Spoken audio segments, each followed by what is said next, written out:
So the article I chose came from the New York Times, titled Navy SEAL Edward Gallagher Goes on Trial for War Crimes.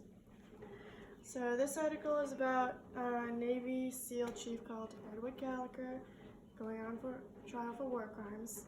And according to this article, he committed many offenses, I guess of murder, that you could say. And in doing so, he killed a school-aged girl and an old man with a sniper who seemed to be unthreatening and not dangerous during the time, not to mention he was hundreds of yards away from them. And he also had stabbed brutally and murdered a ISIS fighter who was being captive in the troop station. And so he also, after that, posted a picture to a fellow Navy SEAL and sent a quote with it saying, "Good story behind this, got him with a hunting knife."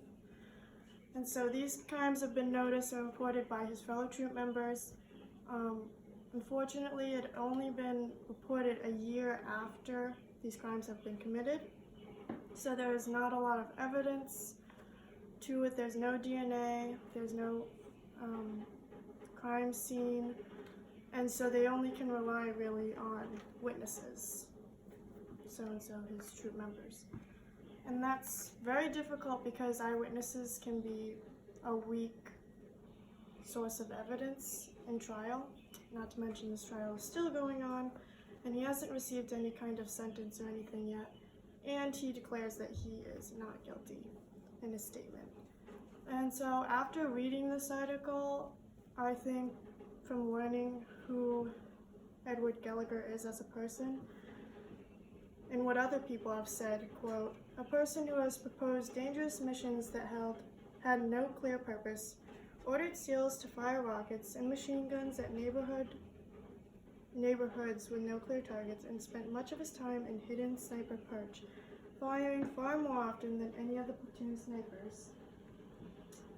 Though those words have been said about him, I still think that he needs a fair trial, in which, in my opinion, I think that he should get psychological treatment or an evaluation, because people who go overseas and witness very harsh, murderous things can sometimes be turned to do those things. Bad people aren't always bad in the beginning. And I feel as though a mental evaluation would be critical, because it would evaluate whether he was just doing it out of spite, maybe because he's racist, he had those intentions in the first place, or maybe it is just war has just turned him that way. And so that's why I think that he should get a fair trial, but also have a mental evaluation. And if he is guilty, he should probably not just be thrown into prison. I think that he should probably be thrown in a psych ward and have counseling, maybe medications. But I don't think that the mental state should totally be unaccounted for. And that's my say on it.